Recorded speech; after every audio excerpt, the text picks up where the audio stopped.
The average American adult is worth $696,277.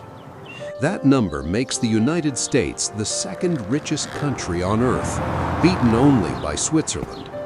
But ask about the typical American, the person exactly in the middle, richer than half the country and poorer than the other half, and the number drops to $68,998. So here is the question this video will answer. How can a country be the second richest in the world and its typical citizen not even crack the top 25? By the end of this video, you will understand exactly where that missing wealth went and why it changes how long you can expect to live. Let's start with where these numbers come from. UBS is a Swiss bank, one of the largest in the world, and every year its economists measure the wealth of nearly every country on Earth. Their report for 2026 is where both of our numbers, 696,000 and 68,000, come from. Before we go further, we need to be clear about one word: wealth. Wealth is not the same as income. Income is what you earn in a year from your job. Wealth is everything you own: your house, your car, your savings, your investments, minus everything you owe. Think of income like water flowing into a bucket each month.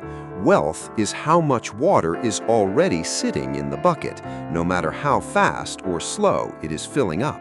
Now, why do two numbers about the same country, average and median, tell two completely different stories? If this sounds confusing, that is not on you. These are two genuinely different kinds of math, and mixing them up is one of the most common ways statistics get misread. Here's how to tell them apart, using a room instead of a spreadsheet. Imagine 10 people in a room, each with exactly $1,000. Add up everyone's money and divide by 10. The average is $1,000. Now, line everyone up from poorest to richest and pick the person standing exactly in the middle. The median is also $1,000. When everyone has about the same amount, average and median agree. Now, replace one of those 10 ordinary people with a billionaire. The average, the total divided by 10, rockets to over $100 million per person.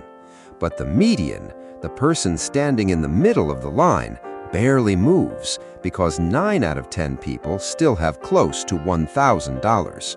That room is the United States. The average wealth is high because a small number of extremely rich people pull the number upward. The median wealth shows what life looks like for the person standing in the middle of the real American line. So now we know two things: where these numbers come from and why average and median can tell opposite stories about the same country. Next, let's see how far apart those two stories actually are. Using the median, the middle of the line number, the United States ranks 28th in the world for wealth per adult. 28th is not a typo, and it is not a ranking full of tiny countries either. South Korea, Ireland, Singapore, Qatar, Finland, Sweden, Israel, Slovenia, Portugal and Austria, 10 countries, several of them far smaller than the United States, all have a wealthier typical citizen. Two examples make the gap concrete. In the United Kingdom, the typical adult holds about $125,000, almost double the American figure. In Canada, it is over $147,000. Same report, same year, same measurement. Let's pause on the word typical for a second because it matters. This is not a story about poor countries versus a rich one. It is a story about where the money in a rich country actually sits. There is a second tool economists use to measure this gap directly, and it has an unusual name: the Gini coefficient. It is named after Corrado Gini, an Italian statistician who invented it in 1912 to answer one question: how evenly is wealth spread across a population?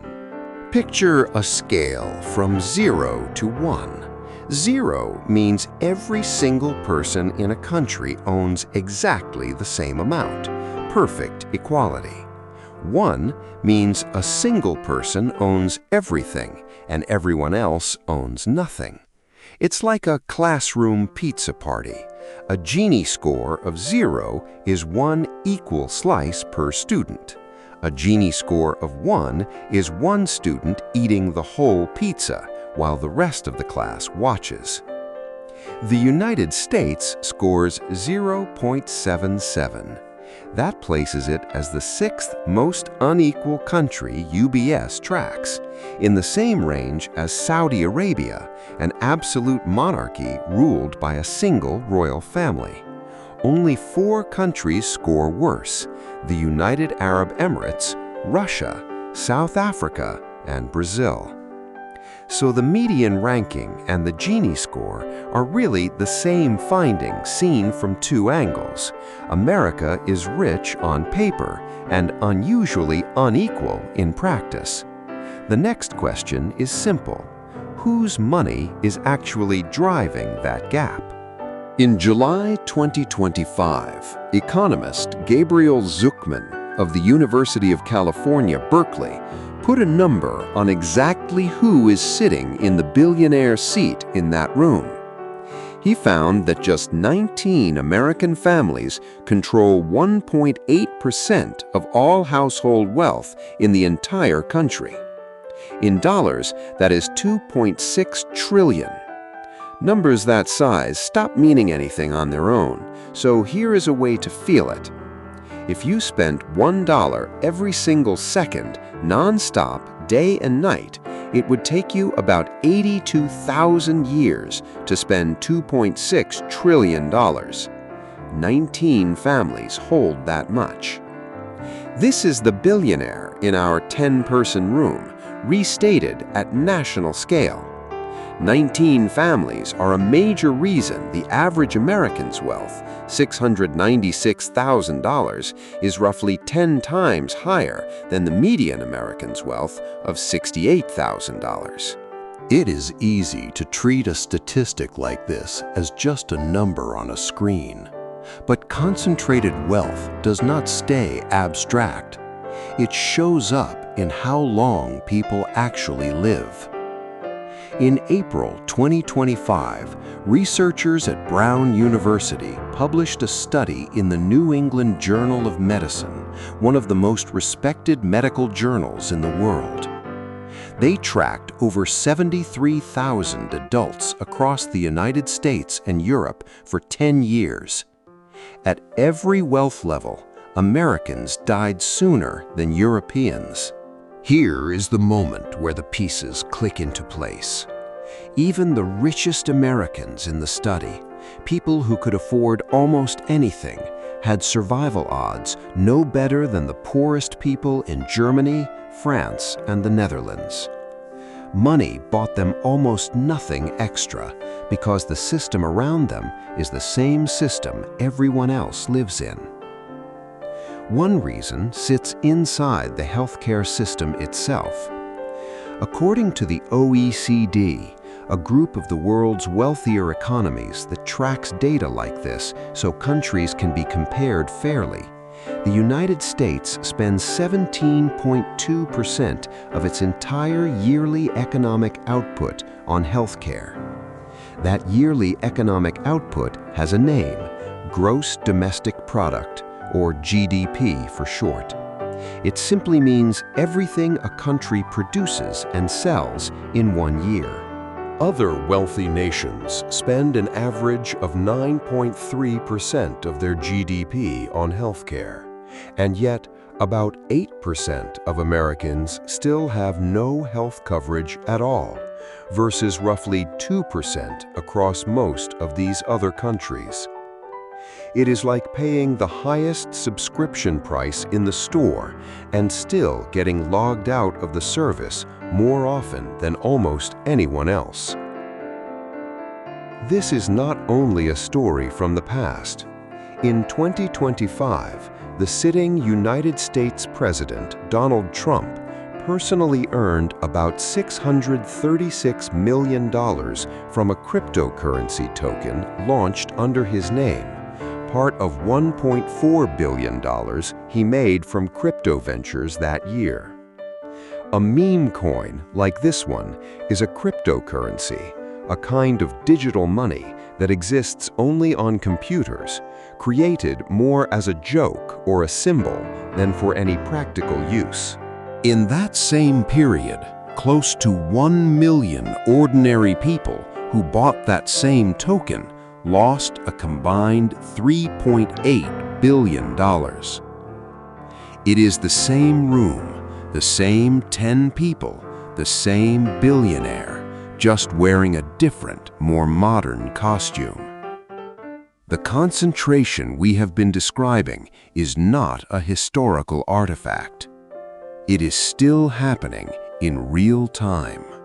So let's go back to where we started. Yes, the United States is the second richest country on Earth by average wealth. And yes, its typical citizen ranks 28th, right alongside a health system that charges the most and covers the fewest, and a life expectancy gap that even money cannot close.